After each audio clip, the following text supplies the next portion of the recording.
Empezamos el día además con no tan buenas noticias. A esta hora, varios periodistas del puerto principal reportan incidentes en la penitenciaría del Litoral. Ciudadanos que se encuentran en los exteriores reportaron que se escucharon disparos en la penitenciaría del Litoral durante la madrugada.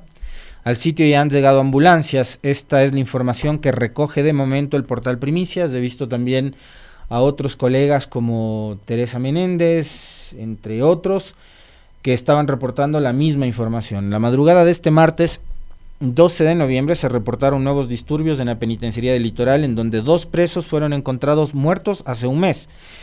Aunque las autoridades no se han pronunciado aún sobre los hechos, de hecho Meli me estaba comentando hace segundos nada más, desde el SNAI todavía no hay absolutamente nada, ¿no? No hay confirmación de nada. Las autoridades no se han pronunciado sobre los hechos. Personas que se encuentran en los exteriores de la cárcel, como comerciantes y moradores, relataron que escucharon disparos a la madrugada. Además, unidades tácticas de la policía llegaron hasta la penitenciaría del Litoral, ubicada en la vía Daule. Además, un helicóptero sobrevuela la zona. Al sitio también llegaron ambulancias que ingresaron y salieron del centro carcelario, según detalló el canal de televisión RTS. Como les decía, hay otros colegas que también están reportando la misma situación. Una de ellas es Tere Menéndez. Atención, dice Tere, en su cuenta de Twitter: se reportan incidentes en la penitenciaría del Litoral. Desde la madrugada se escuchan detonaciones por presuntos disturbios entre presos. Extraoficialmente se habla de fallecidos y heridos. Hay movimiento de la fuerza pública, aunque SNAI no confirma nada. Eso dice la periodista Tere Menéndez. Ella, como ustedes, algunos de ustedes conocen, vive en la ciudad de Guayaquil. Vi algún otro reporte de algún otro colega que ahora se me escapa. Ya, gracias, Meli, ya te veo ahorita. Alina Manrique, también periodista. La policía verifica presos heridos con armas de fuego en el pabellón 3 de la penitenciaría del Litoral de Guayaquil. Otras fuentes hablan de 7 muertos y 15 heridos. Salen ambulancias de la cárcel. Seguimos revisando lo que está sucediendo a esta hora. Ricardo Alcíbar, 7 horas con 10 minutos, actualización, dice Ricardo Alcíbar. Ambulancias del Ministerio de Salud y Cuerpo de Bomberos de Guayaquil han salido con resguardo policial y agentes penitenciarios de la penitenciaría del Litoral a diferentes casas de salud. En este caso, dice Alcíbar, se habla de más de 5 muertos y al menos una decena de heridos. Bien, esos son los reportes que tenemos a esta hora de lo que aparentemente estaría sucediendo en la ciudad de Guayaquil, en la penitenciaría del Litoral, donde se reportan incidentes, como ustedes acaban de escuchar, gente que vive en los alrededores, y según los reportes de los periodistas, habían mencionado que se escucharon detonaciones, disparos, que entran y salen ambulancias desde esta cárcel en Guayaquil, y por ahora son especulaciones, ¿no? Una periodista dice 7 personas fallecidas, el otro periodista dice 5. Lo cierto es que estamos hablando de un nuevo incidente y de una nueva situación de violencia dentro de las cárceles del país, cosa que aparentemente habría estado ya controlada, porque además eso era lo que con la publicidad millonaria del gobierno nos quisieron hacer creer, ¿no? De que por lo menos las cárceles tenían controladas. Saludos a Edwin, que nos envía mensaje desde Ibarra a través del TikTok. Un fuerte abrazo, Edwin. Empezamos con malas noticias entonces hoy, ¿no? Martes 12 de noviembre. Estaremos pendientes y vamos a ir actualizando constantemente la información que se vaya desarrollando de este lamentable evento en la ciudad de Guayaquil. Y bueno, ayer tratamos de abordar lo que más podíamos con respecto de todas las novedades y lo sucedido durante el fin de semana, que iba desde las mentiras oficiales, los apagones que se anunciaban ya de más de 12 horas, que se sostienen, que se mantienen por lo menos hasta mañana. Y yo seguramente creo, si las cuestiones climáticas no cambian, esto irá así hasta el fin de semana, ¿no? Pablo Figueroa nos envía un mensaje desde Carchi, sin luz, nos dice allá en la provincia fronteriza del norte del país. Un saludo también para Pablo, que nos está siguiendo en Carchi. Pero sí hay temas sobre los cuales indudablemente hay que seguir profundizando, ¿no? Y uno es esta decisión absolutamente inconstitucional y arbitraria por parte del gobierno a través de un procedimiento administrativo en contra de la vicepresidenta Abad. Y yo quiero sí hacer énfasis en que desde la postura que asume uno, no hay ningún tipo de interés, por supuesto, de defender a la señora Abad, porque esto no se trata de un tema de nombres, y me parece que hay que partir de ahí, porque seguramente y sobre estos casos hay gente que lo entiende mal, por un lado, que lo malinterpreta, quizás por una cuestión de, no sé, de tomar este tema con ligereza o con desinterés, puede ser también, pero hay otros en cambio que sí les interesa tratar de vincular o vincularnos, ¿no? En este caso estamos hablando de Abad, pero podemos hablar de Juanita, de Pepita o de María o de quien sea. Pero estamos hablando de Verónica Abad. Ella es la vicepresidenta, y es vicepresidenta porque, como lo he dicho en infinidad de ocasiones, quien la puso en la papeleta junto a él fue el propio Noboa. Y a esta hora, como bien decía el Quique ayer, coincidiendo con él, el Quique Vivanco, yo no sé a esta hora quién se equivocó, si se equivocó Noboa o se equivocó Verónica Abad al momento de aceptar conformar un binomio, ser un binomio. Pero finalmente la vicepresidenta es Abad, insisto, en este caso podría ser Juanita, Pepita o quien sea, da lo mismo. El asunto es que el gobierno está auspiciando y está cometiendo una ilegalidad, una inconstitucionalidad. Y fíjense que acá me parece hay casi que un consenso, porque sobre esta ilegalidad y esta inconstitucionalidad han salido a denunciar y han salido a comentar y a criticar y a cuestionar abogados de todo tipo de líneas políticas, ideológicas, filosóficas, etcétera. Abogados constitucionalistas, laboralistas, civilistas, lo que sea, penalistas. Todo tipo de abogados han salido a decir: lo que han hecho con Verónica Abad es una arbitrariedad, es un atropello. Y esto parte y tiene que ver con lo que para todo el mundo, digamos, ya no es un secreto, de que hay una bronca personal entre Noboa y Abad, que no sabemos en dónde se originó, qué fue lo que provocó, no tenemos idea. Yo particularmente no tengo ni la menor idea, porque no tengo ninguna persona cercana a estos dos personajes, no les conozco, no tengo idea. Pero evidentemente hay una bronca personal entre Noboa y Abad, eso es un hecho. Lo saben ustedes, lo sé yo. Y en medio de esa bronca personal de estos dos actores de la política ecuatoriana está nada más y nada menos que todo un país. Esto me parece a mí que es súper gracioso, porque me van a disculpar ustedes, pero termina siendo para mí gracioso. Obviamente es patético, ¿no?, este asunto, pero es gracioso porque parecería que es la bronca entre dos personas cualquiera, X, ¿no? Es el presidente y es la vicepresidenta de la República. Y en medio hay un país. En medio hay un país, ya vemos 18 millones de personas que tenemos que estar soportando escándalos casi a diario.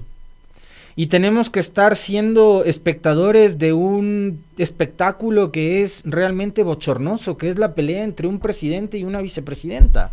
Que es además el ver cómo, por orden del presidente Noboa, todo un gobierno y prácticamente el Estado, representado en todas las funciones del gobierno, los ministros, los asesores, las asesoras y las ministras, y los funcionarios del Tribunal Contencioso Electoral también, y otros, como el consejero de Participación Ciudadana, se embarcaron con la consigna de caerle con todo a Verónica Abad.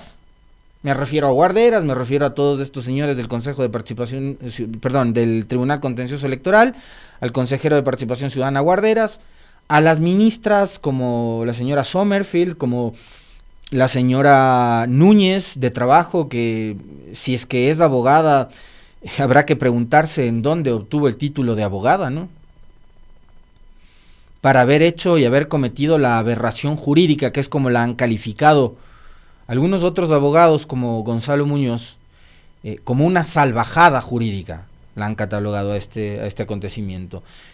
¿Cómo se le ocurrió hacer esto a una señora que dice que es abogada, como es la ministra de Trabajo, ¿no? La asesora Diana Jácome, y así un montón más de funcionarias que se han montado también en la misión con la consigna de deshacerse de la señora Abad y sacarla del camino para no encargarle la presidencia durante los días que tiene que hacer campaña el señor Noboa, que aspira a la reelección. Entonces, ahora estamos hablando de Abad, sí, porque ella es la vicepresidenta, pero podríamos hablar de cualquier otra persona si es que fuera el caso, porque esto no tiene nada que ver con el nombre o con el apellido. Tiene que ver con que hay un gobierno en este momento que ha hecho de la Constitución un pañal. Y ahí yo tengo, digamos, una inquietud. Porque fíjense ustedes, a propósito de todo lo que han dicho con respecto de la Constitución, a propósito de la crisis energética que vive el país. ¿Qué han dicho sobre el tema de la Constitución y la crisis energética? Que la Constitución de Montecristi ha sido el gran obstáculo para que pueda haber inversión privada. Que la Constitución de Montecristi se ha convertido en un obstáculo, que ha bloqueado, que ha obstaculizado, que se convierte casi en una camisa de fuerza para que los privados no se arriesguen a invertir y bla, bla, bla, bla, bla, bla, que la Constitución de Montecristi es la causa de todos los males. Y que ya no era la zarigüeya, ya no era Correas llevándose el agua de Mazar en baldes, no, ahora era la Constitución. ¿Se dan cuenta ustedes que con la Constitución el gobierno del presidente Noboa ha hecho lo que le ha dado la gana en este caso? En cuestión de un fin de semana.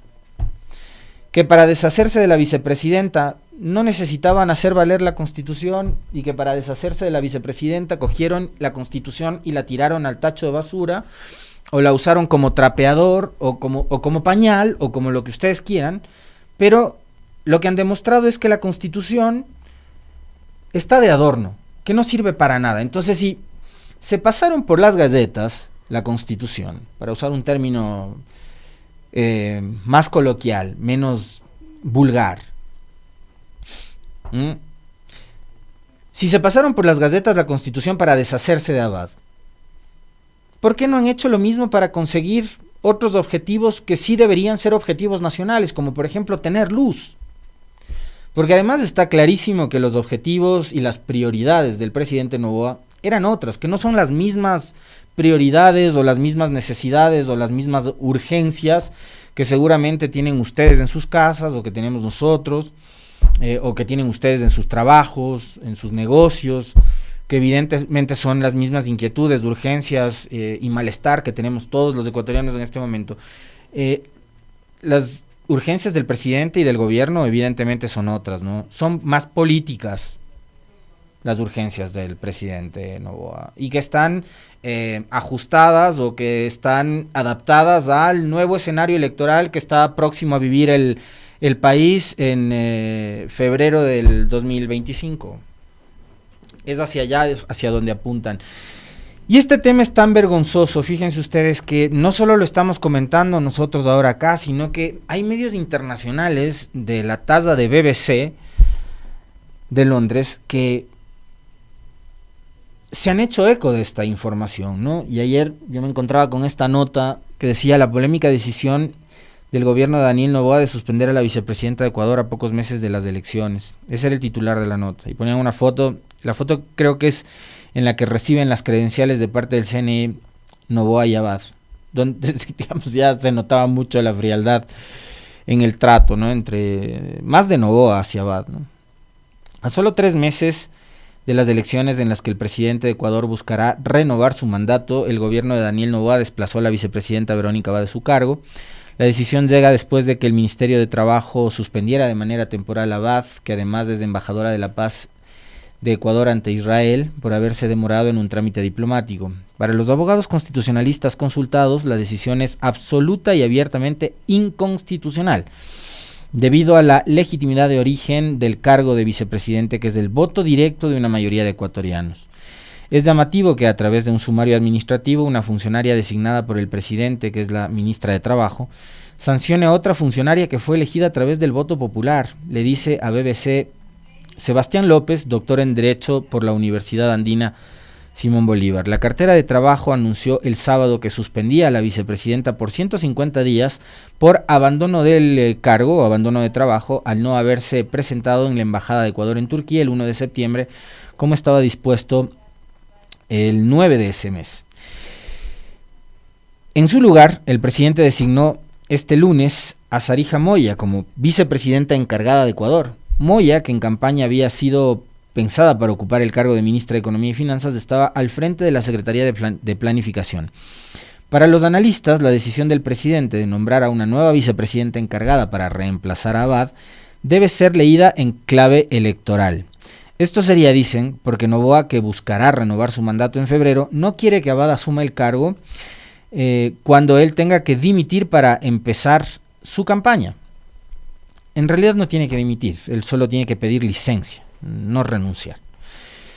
Abad asegura que en el último año Noboa no ha hecho otra cosa que inhabilitarla por varias vías para que no asuma la presidencia durante la campaña, tal como dispone la Constitución del Ecuador. Denunció que el presidente Noboa ha vuelto a ejecutar una grosera violación a la Constitución y a las leyes ecuatorianas con un sumario administrativo no aplicable a funcionarios electos en urnas, expresó Abad. Si bien el gobierno argumentó que esta decisión responde al cumplimiento del artículo 150 de la Constitución, que establece las normas para la renuncia del presidente o vicepresidente, los motivos parecen más políticos que institucionales. La desconfianza de Noboa hacia Abad quedó expuesta a finales del 2023 cuando el presidente la nombró embajadora por la paz en Israel en un intento de mantenerla fuera del país y limitar su influencia en Ecuador. Es cuestionable que a través de un sumario administrativo se pretenda minar la legitimidad de una autoridad electa a través del voto popular, es lo que dicen los abogados. Y sí, ¿por qué? Porque Abad fue elegida a través del voto popular, no es una funcionaria puesta a dedo, que es lo que está ocurriendo en este momento cuando el señor Noboa, el presidente, decide poner a ver, tú, Sarija, tú vas a la vicepresidencia y pone una vicepresidenta a dedo. Abad, nos guste o no nos guste, fue elegida a través del voto popular cuando constaba en la papeleta con el señor Noboa como binomio presidencial y vicepresidencial. Y las únicas vías para deshacerse de la señora Abad están en la Constitución y son vía Asamblea Nacional, que además son las mismas vías por las cuales se podría destituir a un presidente. Entre otras cosas, la señora Abad pidió a la Asamblea Nacional que se asunte en este tema y la Asamblea Nacional sesionará este miércoles para tratar sobre la sanción en contra de Verónica Abad. Y hay un videíto que quisiera escucharlo con ustedes, que es de la ministra de Trabajo. ¿Lo tenemos listo? Vale. Muy buenos días, muchas gracias por la entrevista. Debo empezar señalando que ella no está inhabilitada. Ella está suspendida, ella goza de todos sus derechos políticos. Consecuentemente se cumple con el artículo 23 del Pacto de San José, que señala que existen violaciones de derechos humanos cuando se coarta la posibilidad de que una persona que enfrenta un sumario administrativo en el sector público se le suspenden los derechos políticos. Ella no tiene suspensión de los derechos políticos.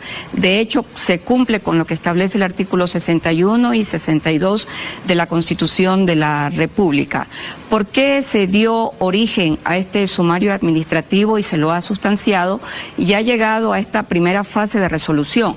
Porque ella presentó en su condición de vicepresidente de la República una acción de protección aquí en la ciudad de Quito, y la juez de la unidad judicial pertinente estableció que al existir norma previa en la LOCEP, el Ministerio del Trabajo debía continuar con el sumario administrativo, es decir, que quien le da viabilidad a la competencia al Ministerio de Trabajo es una juez constitucional, y quien utilizó la vía constitucional fue justamente la señora Verónica Abad.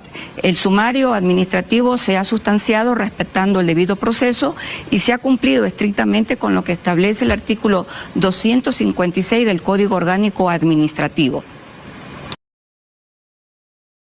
Esa era la justificación de la señora Ivonne Núñez, que dice que Abad no está inhabilitada, pero está suspendida. Es claro que a través de un sumario administrativo no se le puede quitar los derechos políticos, no es una sanción penal, no es una sentencia penal, no está proscrita la señora Abad, está sancionada administrativamente a través de un procedimiento que opera para cualquier servidor público, pero no para un dignatario de elección popular como una vicepresidenta. Es decir, por donde se lo mire, esto es un atropello. Pero adicionalmente, la señora Abad ha pedido a la Asamblea que intervenga, y la Asamblea y las bancadas ahora mismo están analizando, considerando la posibilidad de iniciar un proceso de juicio político en contra de la ministra de Trabajo. Y en esta misma entrevista que le concede a TC Televisión, la señora Ivonne Núñez, que no le teme al ridículo y que es probablemente uno de los personajes más pintorescos que tiene este gobierno, que la ha utilizado para perseguir a Abad, que la ha utilizado también para presentar la denuncia en contra de Rafael Correa por traición a la patria, por las declaraciones del expresidente posterior a lo sucedido el 5 de abril en la Embajada de México en Quito. En esta misma entrevista la señora Núñez dice que ella no le tiene miedo al juicio político, para que se den cuenta lo que provocaron ciertos legisladores y ciertas bancadas después del procedimiento político en contra de Mónica Palencia, en donde estuvo clarísimo que hubo una operación política del gobierno y que salvó a la ministra Palencia y demás, y ustedes saben cuál es todo el resto de la historia. Pero la señora Núñez, ahí donde ustedes le ven, haciendo gala del desconocimiento del derecho, de la Constitución y demás, dice: yo no le tengo miedo al juicio político. ¿Saben por qué? Porque el juicio político es cuestión de números. ¿Saben lo que está diciendo en el fondo Ivonne Núñez? Que finalmente los juicios políticos y la Asamblea se definen por números, y esos números muchas veces tienen que ver con compras de conciencias o con venta de conciencias. A eso se ha degenerado el juicio político en el país, hacer un procedimiento político más que no sirve para nada. Tanto es así que una pésima funcionaria, quizás tan mala o más mala que Mónica Palencia, ahora sale y dice: no les tengo miedo a los asambleístas, no le tengo miedo al juicio político. ¿Por qué? Porque todo se resuelve con números. Los números también pueden ser plata, ¿no? Puede ser lo que sea, pueden ser hospitales, pueden ser gobernaciones, pueden ser direcciones provinciales, pueden ser lo que sea, son números. Lo dijo clarito. Es así además como ella entiende la política. ¿Se dan cuenta? El tipo de gobierno que tenemos. Es de locos esto. Es de locos. Esto hace mucho rato que o dejó de ser democracia o es un nuevo modelo de democracia, ¿no? En donde, digamos, ya no se hace lo que dice la mayoría, sino donde se hace lo que dicen unos pocos, que son además parte del círculo de un, no sé qué se vendría siendo, un emperador, un monarca, un rey, no sé qué diablo se crea el presidente Noboa y el resto de de funcionarios de su gobierno. Pero muy democrático esto no parece ser, ¿no? Esto muy democrático no puede ser.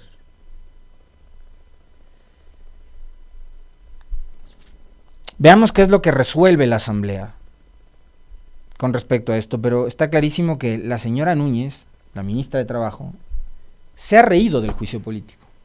Dice que no le tiene miedo, porque es cuestión de números. Así entienden ellos la política. Es decir, no pesan los argumentos, el hecho de que ella se haya pasado la Constitución por las galletas, sino los números. Entonces pesará y mucho la operación política que haga el gobierno para parar una posible censura y destitución en su contra.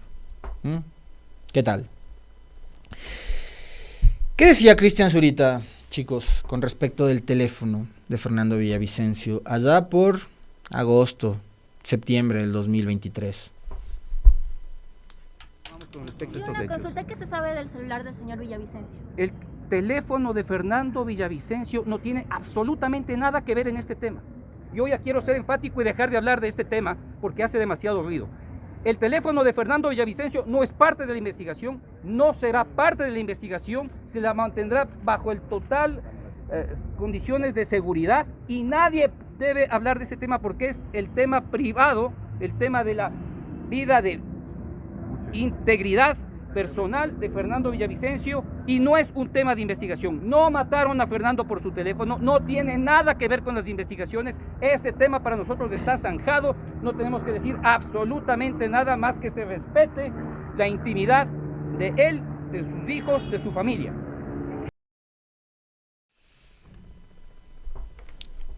Ahora entiendo, ¿no? Perdón, voy a hablar en plural. Ahora entendemos por qué les molestaba tanto que se hable sobre el teléfono de Villavicencio. En la última entrega que hace La Posta de los famosos chats, sobre los cuales siguen todavía con el cuento de que hay que verificar su veracidad. Ayer en una entrevista con no sé qué medio, Cristian Zurita, el mismo personaje que ustedes acaban de ver, le responsabiliza a la Policía Nacional de haber filtrado los chats.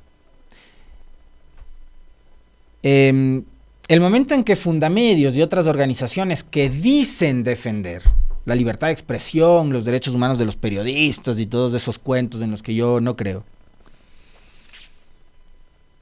que han puesto en riesgo la integridad de los periodistas, de más de 150 periodistas que están ahí con conversaciones, muchas de esas conversaciones tienen que ver con coberturas, vea asambleísta, deme una entrevista, vea asambleísta, venga al medio, necesitamos que nos hable sobre el juicio político tal.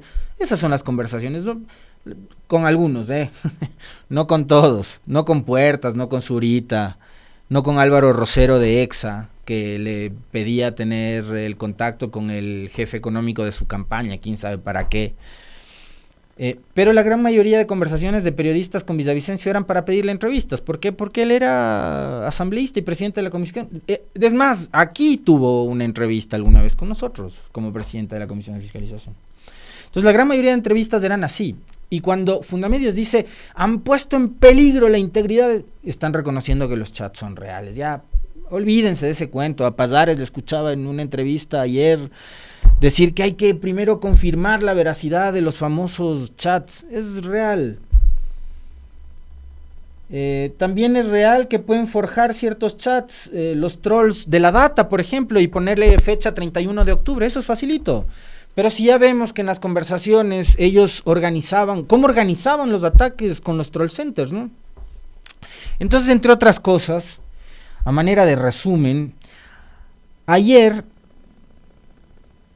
Boscán dice que Villavicencio tramitaba pagos a favor de ciertas páginas de internet o portales digitales como La Historia de Marlon Puertas, con quien coordinaba pagos para sacar o no sacar información dependiendo de los temas. Villavicencio junto a su hija Amanda hablan de pagos mensuales y se confirma con depósitos que provenían de cuentas de Naim Masú, quien habría financiado con $20,000 la apertura del portal Periodismo de Investigación. Naim Masú, el hombre al que le decían que se reunía con Boscán y el de la piscina y no sé qué cosas más, ¿no?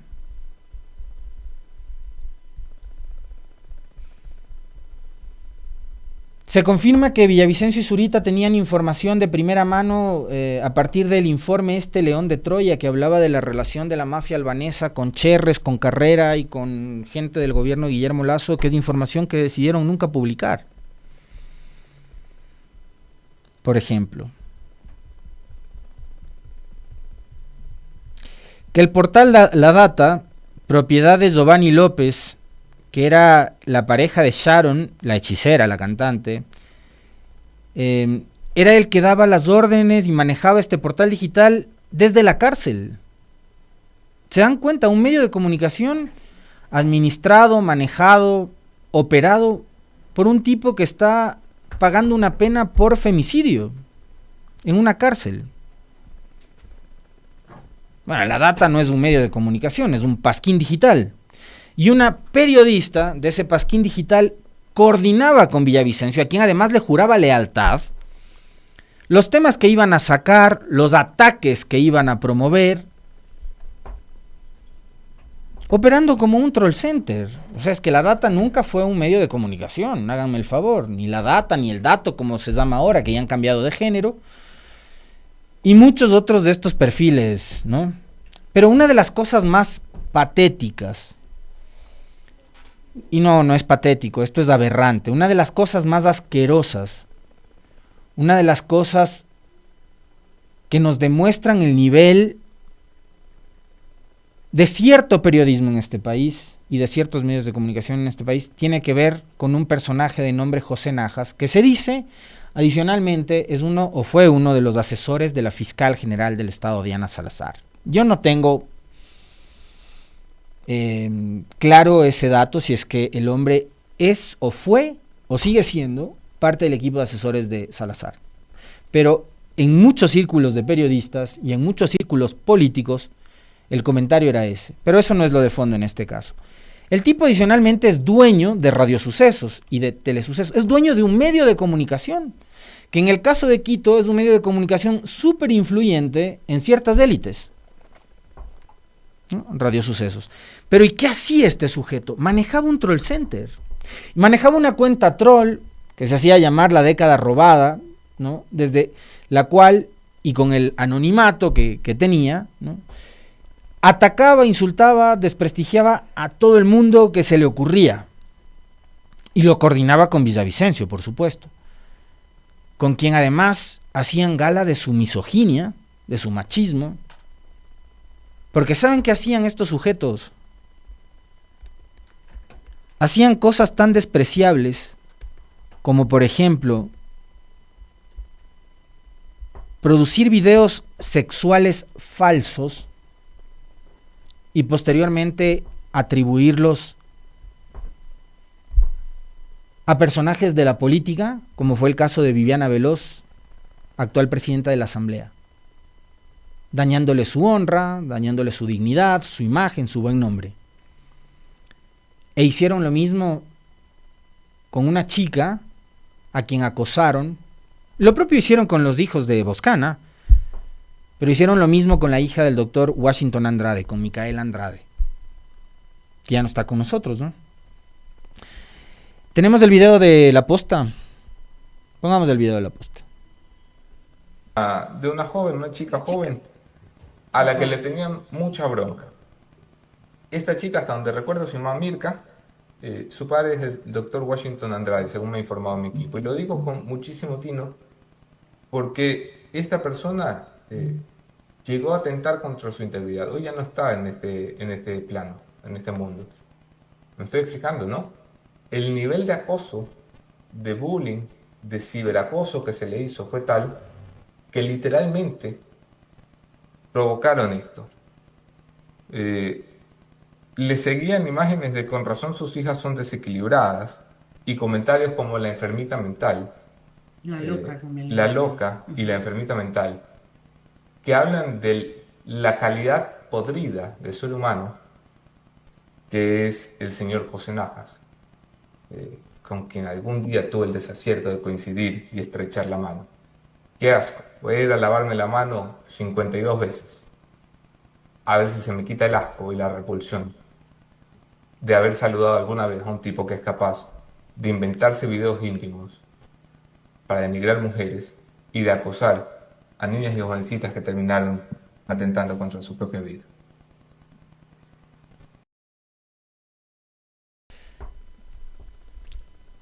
Esa clase de basuras manejan medios de comunicación en este país. A través del acoso,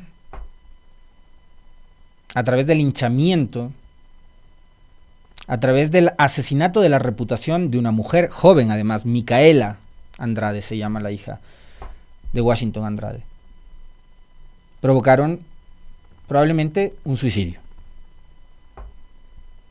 Eso es lo que han hecho. No ahora, no solo con Micaela, con un montón de gente. Y estos miserables se han paseado toda la vida, no solo estos 7 años, toda la vida, dando clases de moral a todo el mundo. Señalando con el dedo, también, a todo el que consideraban su enemigo. Y ahora han sido expuestos como la clase de miserables y de basura que son, porque no se les puede llamar de otra manera. Después de lo que le han hecho a Micaela Andrade y de lo que le han hecho a Viviana Veloz, que por supuesto este impresentable patán de Najas no les va a ofrecer jamás una disculpa, eso es un hecho. Pero después de lo que hicieron con estas dos mujeres, no se les puede llamar de otra manera. Son, y toda la vida han sido, una basura. Antes de seguir con las entrevistas, quiero hacerles una invitación a un evento que se va a desarrollar el día de mañana en la capital de la República. Es un foro que se denomina Futuro Más Seguro, Seguridad en América Latina y el Caribe, Desafíos y Respuestas Innovadoras. Esto va a ser miércoles 13 de noviembre y cuenta con el apoyo de la Prefectura de Pichincha, de la Red Futuro y del Congope. América Latina y el Caribe enfrentan un contexto de seguridad desafiante caracterizado por niveles elevados de criminalidad, narcotráfico, violencia urbana y crimen organizado que afectan gravemente la estabilidad social y económica de nuestros territorios. En este marco, la Prefectura de Pichincha, la Red Futuro y el Congope se reúnen en Quito junto a analistas y especialistas internacionales, representantes de gobiernos locales y regionales, académicos y miembros también de la sociedad civil para explorar respuestas integrales y coordinadas desde una perspectiva progresista que involucre a todos los niveles de gobierno y a la comunidad en su conjunto para ofrecer entornos seguros, justos, humanos y solidarios. Esto va a ser en Ciespal, a las 10 horas, en la avenida Diego de Almagro y Andrade Marín, muy cerca, para hablar sobre seguridad y para escuchar también a gente que viene desde Brasil, desde México, desde la Argentina, desde Colombia, muchos de ellos que han sido autoridades nacionales o locales y que están muy involucrados y que conocen mucho la materia de seguridad. Así que está muy interesante este tema. Ahí de paso nos vamos a encontrar con algunos de ustedes.